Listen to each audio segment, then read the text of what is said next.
I was attracted to the original BBC series because the notion that characters are trying to hold on to their humanity and are not stuck in this feeling and this genre world of being a vampire or being a werewolf, but rather focusing in on them trying to live a quote-unquote normal life.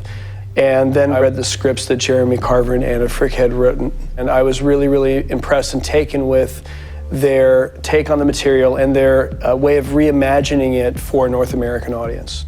I wasn't aware of the UK series before we started shooting, but during the audition process for this show, I did watch a couple episodes from season 2, actually, just to get a sense of the tone and the vibe, and just to see maybe what they were looking for, to get some hints. And I loved it. I thought it was amazing. It really got me excited about the project. And then since we started shooting, I haven't watched any. They don't want us to see anything, just so it's fresh and we have our own interpretation of things. The UK series had this wonderful blend of humor and character. We had never seen something quite so refreshing in the genre world.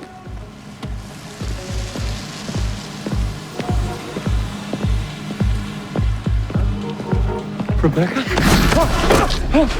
Good doggy. Heel.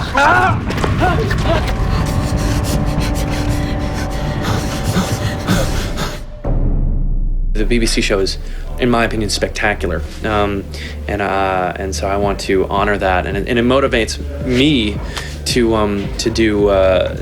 do great work. You know what I mean? I think after this season is over, I think we're going to start to really branch off into our own world, which I think is really important.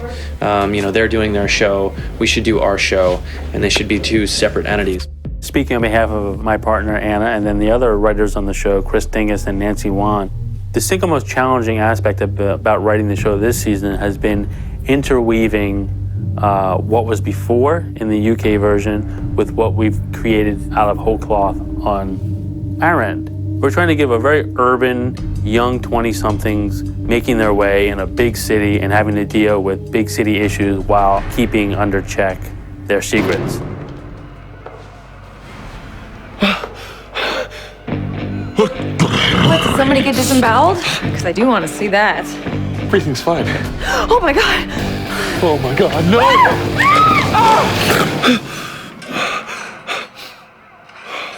The vampire werewolf fee-ness of the show, if you will, I think is very, very much secondary to the relationships of these three people. The fun thing about the series is the genre elements are all grown out of real-world metaphors.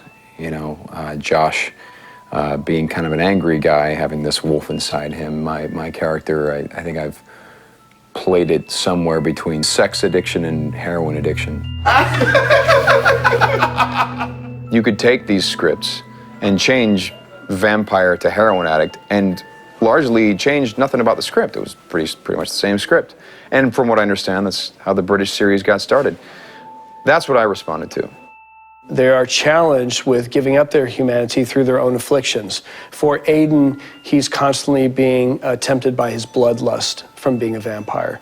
Josh, once a month, turns into a werewolf, and it's an end that he can't control. And Sally is trapped in her own emotional cave of not accepting her death. It's not necessarily about them embracing their powers and living as these crazy supernatural beasts, but it's about them living the life that they want to live and just blending into everybody else. On the surface, it's a story of monsters trying to deal with the monstrous characteristics of their beings and trying to integrate and disappear into humanity. But in another way, it's the struggle of humankind in general to overcome their character deficiencies, their addictions, their fears, their problems, their fears of intimacy and connection, all of which these people are dealing with. So being human is a story that takes place on a lot of different levels. She's a vampire? Oh my God! Oh, Aiden. she's eating his face! She's eating his face! She's eating his face! What is she doing? Oh my God! Oh, what are we doing? God! Hurry, grab Turn her, it grab off! it, stop. Turn it off! much blood! What the hell was that? Ew, ew, ew.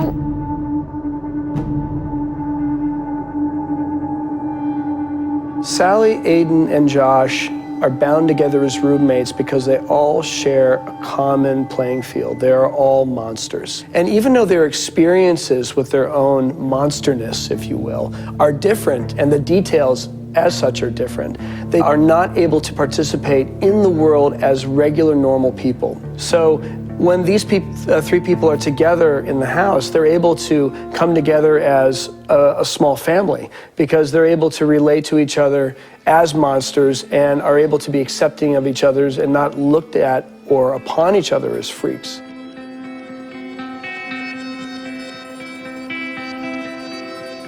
My character, Sally, actually died in the house and has been stuck here for the last 6 months. And the guys, Josh and Aiden, move in to the house.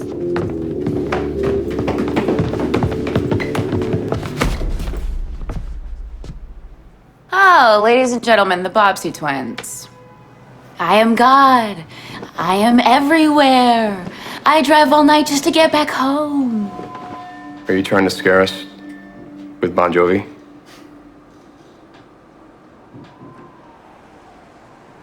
You can hear me? Yeah. You went searching for drug change under the wrong couch cushions, lady. I'm calling the cops. Josh. What? She's a ghost. Shut up.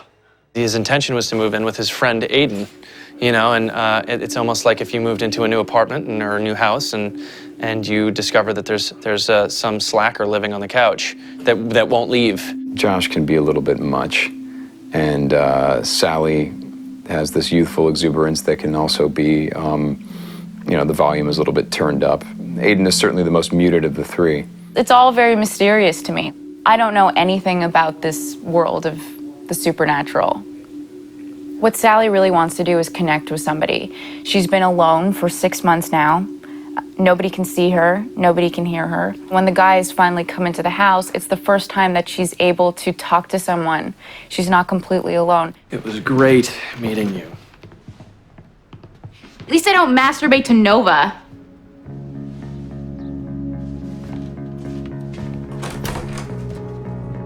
This person is thrust on him. You know, it's wasn't his choice. He can never really be alone. He can never really feel alone, and like he's not being watched because he doesn't really know when she's there, and when she is there, she wants to talk.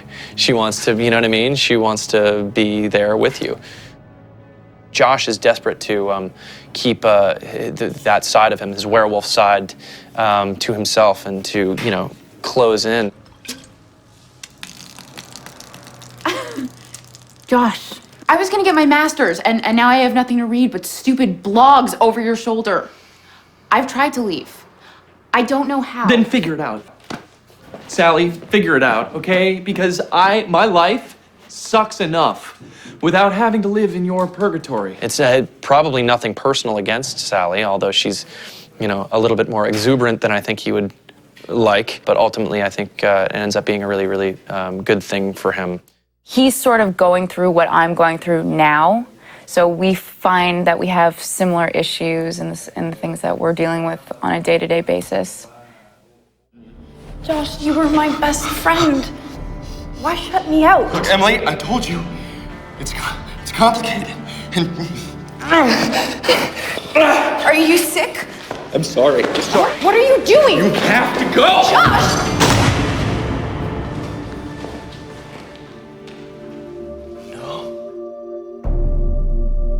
Having that connection makes all the difference for people who are so lonely. This is our new unit. We live in this house, we're a family. And Josh identifies with that completely because he's left his entire family. He's left the life that he lived and is completely on his own. And Aiden has been around for centuries, so he's seen everybody that he cares about pass away and leave him. So that's what keeps us together. That's what drives the three of us.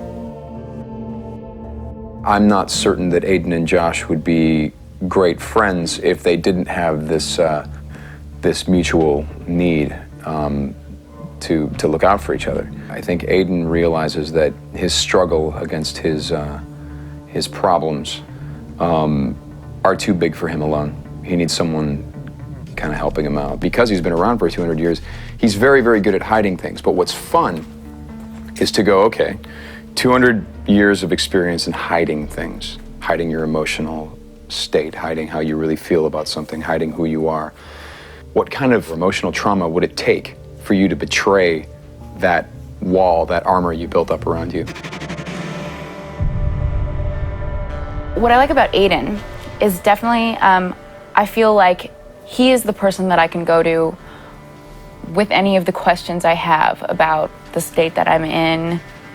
When I try to put things together about my situation, he's the person that I can talk to because he's been around the longest. I mean, if anyone knows the most about this supernatural world, it's Aiden. Among the three, he seems like to be the most sure of himself. He has that wisdom. He has seen it all, certainly by human standards. But also, he's been an addict for those 200 years. Now he has the most intense emotional years of his long life that he's dealing with, that even those tremendous walls are being cracked. You know, Aiden is an addict in the truest sense of the word. You know, he's addicted to sex and drugs. Josh gets frustrated with him that he can't control himself, I think, because Josh works so hard to control himself and to reel that part of him in. Much like someone who's been a major drug addict for many years, you take away that haze and suddenly the world is this very vivid, but in ways frightening place to be. So we're really painting this guy as very off balance, but as far as vampire standards go.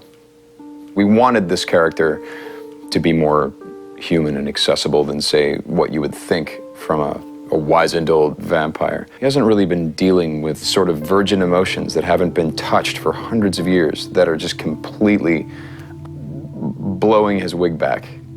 So what will happen inevitably, and what has happened in the episodes that we've shot, is an event will take place, or someone will try to get to Aiden, and to his surprise and shock, they will not just get to him, but they will gut him.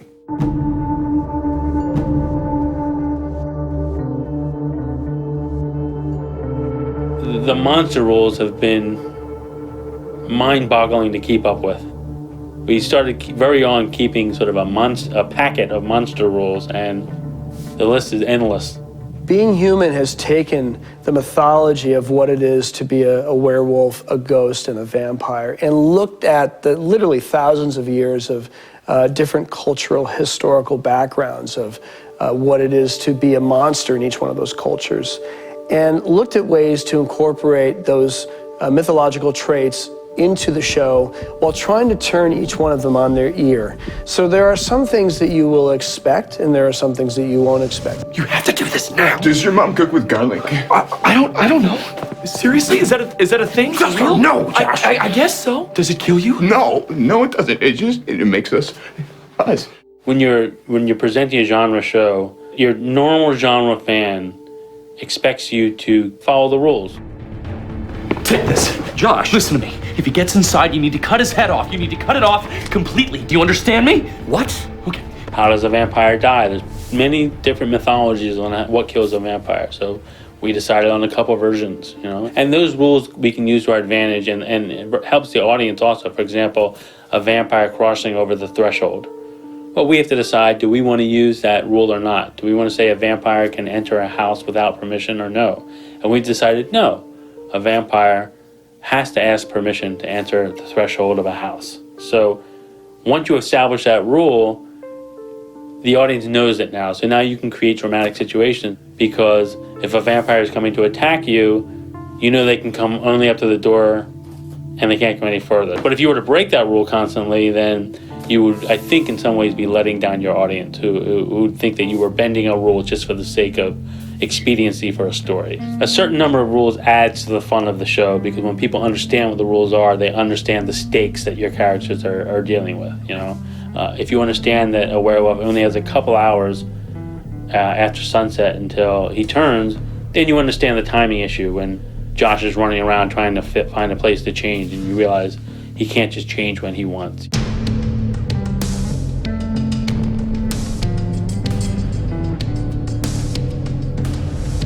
There's a lot of mythology and history that follows vampires, whereas if they walk into sunlight, that they'll burst into flames in a dramatic finish. That's not the case with Aiden. We play the mythology of vampires so that they are sensitive to sunlight, that over the hundreds and thousands, in fact, years that vampires have existed, that they've evolved. So older vampires are more traditional. They stay in the dark, they sleep upside down or in caskets, and they don't venture out during the daytime. The more modern vampires are able to withstand daylight, and they prefer being in the shade. They prefer wearing sunglasses and long sleeve clothing, that they don't wander out into direct sunlight because it's uncomfortable, but they by no means have gone to a place where they are bursting into flames like their older counterparts. They have evolved. With Aiden, there's a real tendency when actors came into the room for this part to lean into the genre part of the character, which is not our intention, of course, at all. We wanted this person to be renouncing that part of their character, in fact, and playing it as a grounded 200-some-odd-year-old vampire that had survived all these different eras in history in America, but was also trying to blend into modern times. I get the sense that the vampires kind of run themselves the way the mafia did. There's various families that control regions, and I am the mafia don, so to speak, of Boston. And I control and propagate the family here. Aiden is a vampire who works as a nurse, and he makes his living as a nurse. He doesn't have a pot of gold in his bedroom, from vampire ages past, and he doesn't have opulent bedroom that he goes back to every night. He truly lives on a nurse's salary. From the very beginning, Aiden has decided to reject our family. He's decided that he's going to attempt to overcome his addiction, because I think for him, being a vampire is an addiction, and it causes a great deal of harm, and he's having pangs of conscience and decides to throw away our lifestyle in favor of being more like a human being. The problem from my point of view is that he's going against nature. He's not a human being anymore, and to try to behave like one is a facade and a lie and will cause more damage down the road. Vampires are less than a subsect of society. They're a really underground group of people that if they were to become known on a general level would be persecuted and abused and destroyed. Look, I don't care what your perverted theology is, there is no turning in this hospital. Well, unfortunately, you don't get to make that call. What does that mean? Bishop's the one who brought me here. And there's a special bond that takes place between the vampire who turns a human being to a vampire. There's a bond that is spiritual in nature, that is kind of akin to a father-son relationship times 10. What's it gonna be? Us? Or them?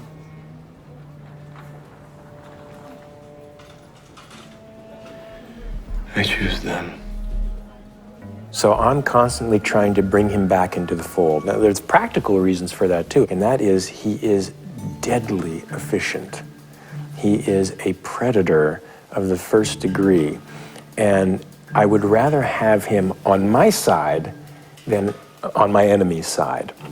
And the more he gets to integrate with humans as a human being, I think the further away he gets from understanding and reintegrating back with us. He was so ruthlessly effective and such a maniac back in the day that while all these vampires might be around saying, oh, he's a wimp now, they're all a little bit scared of him because he's a little bit crazy. But because he has not been, as we say, drinking live anymore, he's not nearly as strong as he should be. He is drinking hospital blood. He's stealing donor packs and living off that, which is it's basically methadone. He's not only mentally off balance, but he's physically extremely off balance. You know, to a normal human being, he's in control and he's fast and quick and strong. But next to what he's used to, nowhere near. I love the physical strength and prowess of the vampire. I love the ease with which they can go for what they want. And I like being on the outside a little bit. I like that rebelliousness. I don't think a vampire is an animal. Or if it is an animal, it's a very intelligent animal, akin to a human being, but different. And so, if Aiden sees something that he wants on a physical level, if he's, human prey, it's not, and he goes crazy and fangs come out. It's simply, everything shuts off, and it's just A to B. I want that. How am I going to do it? How is it going to happen? Eyes go black, fangs come out, but just absolutely efficient, like an efficient killing machine. Which is what's scary about it, I think. We've done some scenes recently where the character actually scared me a little bit with how he was reacting to certain situations, where he just goes blank and becomes this mechanical killing machine.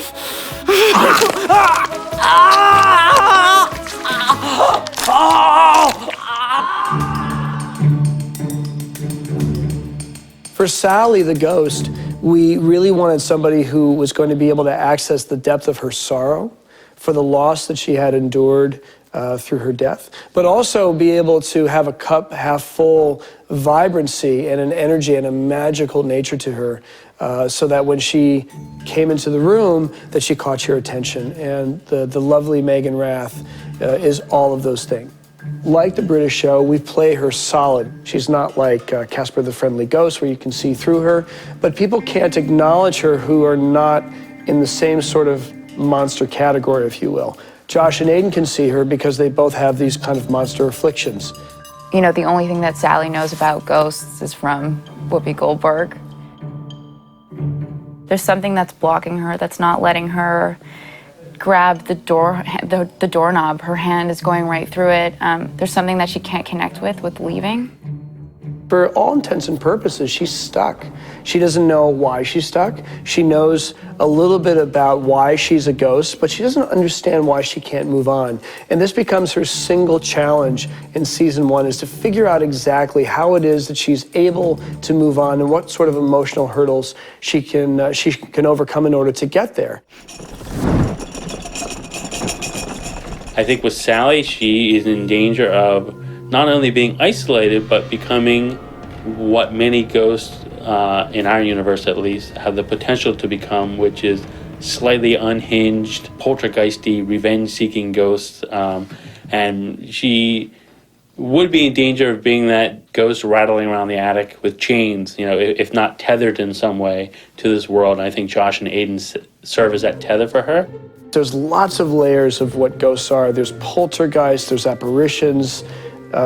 Demons sort of fit into the ghost category in a certain way. Her roommates have taken it upon themselves to introduce her to the outside world. That means bringing in other ghosts for her to meet, showing her other places to go to meet other ghosts. They're basically trying to give Sally a life.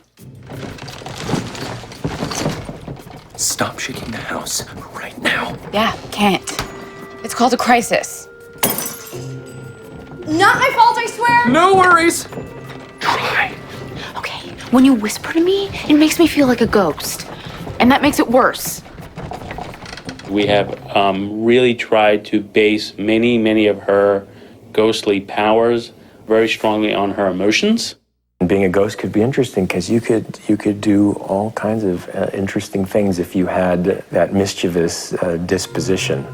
On the other hand, I think Megan's character has a lot of loneliness and inability to touch other people, and that would be an enormous downside, that you can't interact with your physical environment and you're so isolated but still perceiving. It's like being completely paralyzed and unable to interact. That would be a prison. Sorry, I don't totally have a handle on this. I'm Sally, hi! She has this tendency to disappear. As we call it in the show, she flickers in or she flickers out. And basically that's all we had to go on for designing this visual effect. We don't really know where she's gonna be, what she's gonna do. She might be running, she might be standing there, she might be yelling at somebody. So she's really angry. It will take maybe less than half a second for it to disappear. But if she's looking at this I don't know, this nice guy on the street and she's in love and she's shy or whatever, she'll slowly disappear. Another very interesting visual effect in one of the episodes, actually, of this series, where Sally's old boyfriend, who died by drowning, and apparently some ghosts relive their death every day. We actually filmed Nick drowning in a water tank with a green screen. More to your right, Pat! More to your right!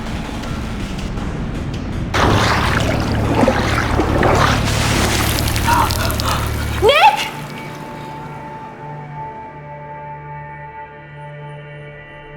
The difference with our ghosts and the cliche, typical ghosts we're used to see everywhere is that we're not going with the whiteness of their skin. We want them to look the way they looked when they died. Sally, for example, when she died, she fell off the stairs and she just hit the back of her head, and so we're not showing that at all. She's just beautiful. She's healthy, glowing, just a beautiful natural beauty makeup. Today is a very interesting scene for a makeup artist, especially. It's the scene when Sally walks into an abandoned alley in the hospital and she discovers ghosts that are hanging there. We decided to pick 6 or 7 ghosts among the 40 who would be carrying visual signs of their death. And I'm very happy with our choices. We have a policeman who's dead by gunshot. Okay, but I It was can't... Sabatino and his guys. They're the only ones that knew. We have a young girl who's been strangled to death. We have an old lady who choked to death. We have a punk rock young guy of the 90s who overdosed. We have a stabbed to death. Although I learned this morning that the casting picked this guy who's missing an arm.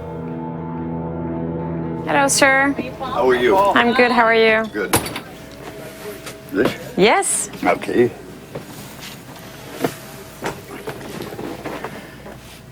Nathan. Yeah. You know what? I like you the way you are. Okay. Yeah. Okay. Yeah. You are Okay. just perfect naturally, right. see? No Thank need you. of makeup, lucky him. And hair? Hair's perfect. Okay. He's natural and charming. I think he has character on his face, you know. Even that his brows were pale and that his hair were darker. Normally I would have adjust that, but now there's no need because I think it's special and it's cool. It works with the scene. Bonjour. Bonjour, ça va bien? Oui. For an AIDS patient, I can do something. Although he's too tanned, and so I'm gonna have to spray tan him, Oh, pale no, you down. Pale me down. Yeah, I'm gonna have to pale you down. And we're gonna start by testing the contact lenses because we had some contact lenses made for him. And the thing is that I think someone told you about that. Hopefully they did. You're not going to be able to see anything. No, nobody mentioned that to me. Okay, so now I'm telling you the good news. Oh, great. Yeah. I'm going to be blind. You will. But Completely blind? You're sitting, well, not completely. I would say I've been told 90%. 90%? About. Yeah.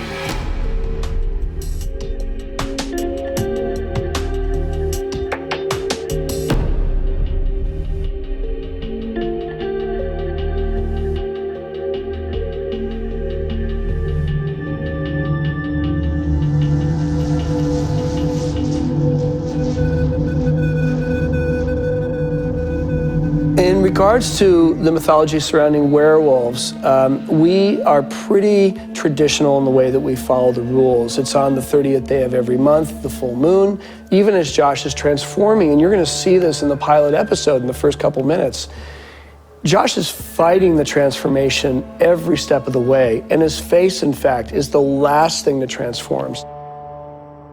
When we first started talking about the wolf with Adam, we had very vague ideas. We knew we didn't want a very mean-looking wolf. We knew we didn't want a puppy dog either. So it was all a process of trial and error. We basically mixed everything together.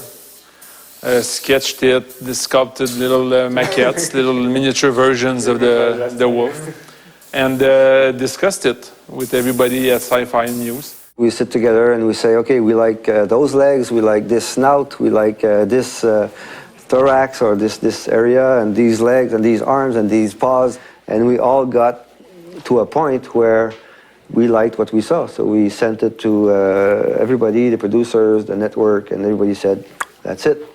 And we came up with what we have now, which are stages and looks and colors and amount of hair. And you know, it is a lot of research, but it was fun research. You know, being paid to watch movies is always fun. We work a lot with prosthetics. We use both techniques to go from a full human to a full CG wolf. The idea being that Eric, who's doing the prosthetics, will design different stages. That gives us steps to go from and morph from one part to the other. With the amount of prosthetics we need, we had to mold Sammy. So we made a plaster mold of him, his whole body and his face, ears, teeth, everything, to sculpt and make all these prosthetics just for him, so they fit better and they look better on screen. You know, needless to say, your face changes, and so it goes, you know, from, you know, this. I think we've got 2 or 3 different facial prosthetics that we put on in stages, and the CG will kind of, I guess, take them from stage to stage, which is kind of what's happening here. It starts with this horrible searing pain in your guts. The theory is that the wolf has a lot more stomach acid in order to digest, you know, all the crap he's eating, animals and raw flesh and, you know, live deer and, you know, all that stuff that wolves eat. And then what happens is your structure starts to change. Your fangs extend and your claws emerge. Right, so that's kind of what's happening here. This is what we call the stage 1 prosthetic. So Eric put this prosthetic nose on, prosthetic teeth on, and the prosthetic ear on, from which is our starting point to go from that to the finished snout.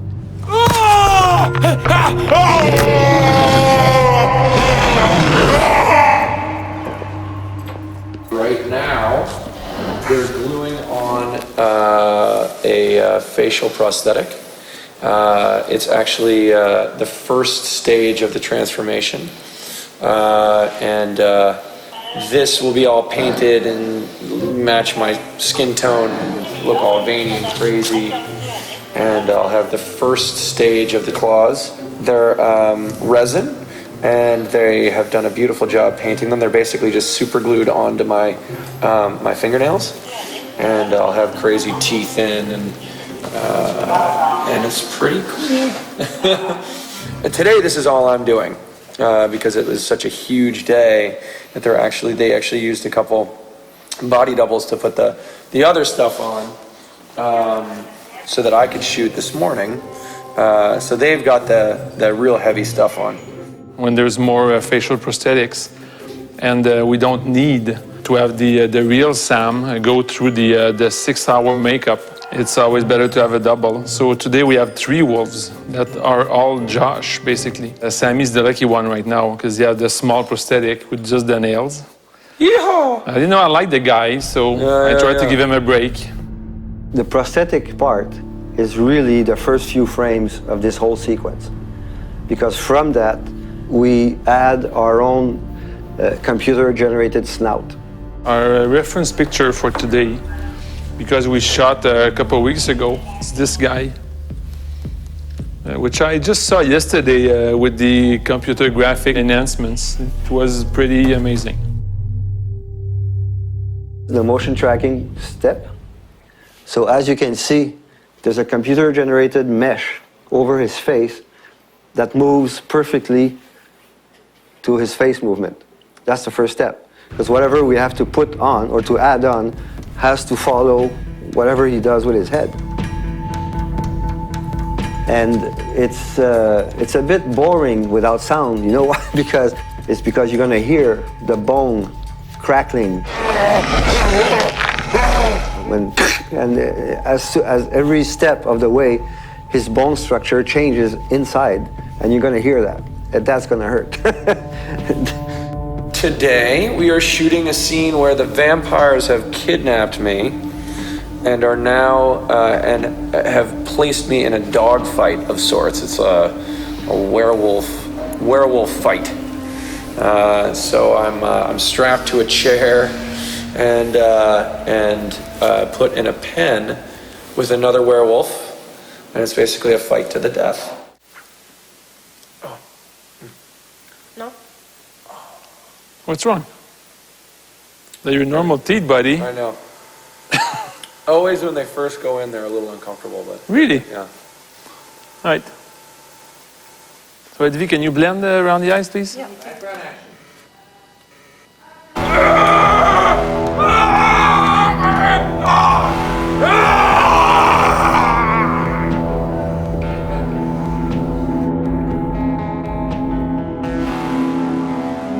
This is the stage 2 of the transformation, which is the furthest we go with the live actors before he transforms into CGI and he looks like an actual wolf. So he has much more prosthetics than stage 1, including the full head and the bigger chest that is also going to inflate even more than that. The first thing in theory that happens is your rib cage expands to allow room for all the stuff that's happening within you. So this my breastplate comes out, so that kind of thrusts you back, and it's this horrible pain in your chest. It's your bones breaking and cracking and everything. And then your shoulder blades and your spine and everything lengthens, and so that forces you down onto all fours. This is my back starting to ripple up, and my chest at this point has already kind of blown up. And it's a really cool prosthetic that has these inflatable bladders in them that kind of punch out when the change happens, and same with the spine and the shoulder blades. He has bladders in the shape of the sternum, and we inflate them individually.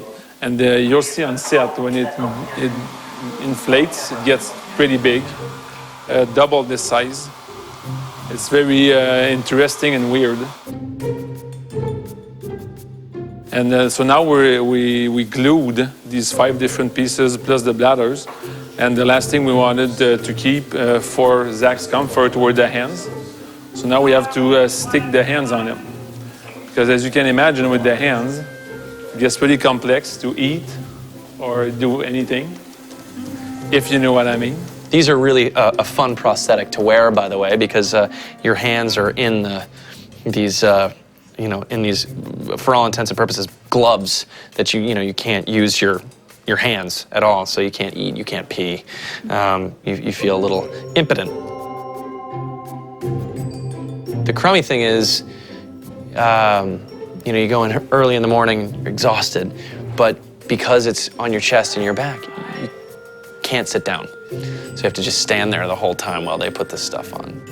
It is your first experience with all this stuff on, right? Yeah, with all the stuff on my body. Wow. It's pretty cool. Well, welcome to hell.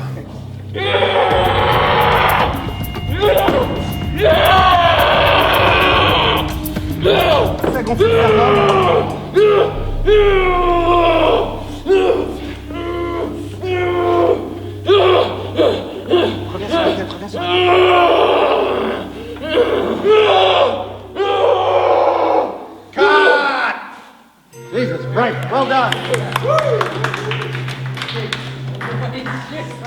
You're screaming and writhing and tensed and screaming, and I mean it's quite a physical process, and mentally too. You get into this kind of thing where you just completely let go, kind of like shaking, vibrating. Every ounce of you is tight and writhing, and That gets really exhausting, and you know, you have to go to a place emotionally too that's just completely exposed and raw. Okay, good. Okay, very good. Are you okay? Yeah. Well, that's good. It's exhausting, but it's also a really, as an actor, a really interesting and new process. You know, and a whole new thing for me. So. When all's said and done, you land on this wolf, which is pretty badass. We tried to keep features of the actor, Sam or Josh in the show, as recognizable as possible. Human shoulders and human elbow, and his arm remains relatively human, and you know, everything else kind of changes into more canine form. The first step is the modeling. It's what we call the modeling, and we have experts in each field. So the modeler will do an actual biological research and look exactly how the bones are, the bone structure, the muscle structure, everything of a real wolf, because that's what we have to create, a real wolf. This is the final model. And from that, this model is transferred to the texture artist. So the texture artist will take that model and literally paint on this, the skin. So you will paint a skin layer. When the wolf runs, his skin stretches, you know, his muscle stretches. So whatever the artist paint has to be painted in a way that when it stretches, it remains a nice texture. Once that is done, so now we have the model, we have the skin, we have the texture, we have the light, then we go and we will add the hair. It's done with a specific software that grows hair, basically. You design which area hair will grow, how much it will grow. So all of these things have to be programmed, basically, on the wolf. But once they're programmed, and we put the wolf in a windy scene, we don't have to animate every single hair because we told them already to each part of the hair how to react. So now we have a complete wolf, we have to make him move. So that the top animator here will decide what the keyframes will be. And then these keyframes are sent to all the animators who will animate in between those keyframes. The complete last step of this whole process is once we have the full wolf, fully textured, rendered, and everything, we give it to the compositor. And that's the most crucial step of all, because if that doesn't work, your brain will never understand or will never agree that those wolves are real.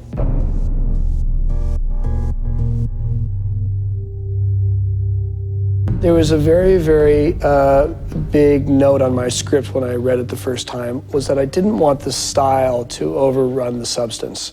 And so we wanted to feel as an audience member like you're with the characters in their environment, and that you have a sense of being inside their worlds, which meant having the camera handheld maybe a little bit more often than you would normally, so that you feel like you're in their environment with them, wandering from room to room inside the house. And you'll notice that we do that a lot. We tie together a lot of blocking that goes between the kitchen and the living room per se, or the living room and the dining room, because we want to feel like we're inside their space living with them.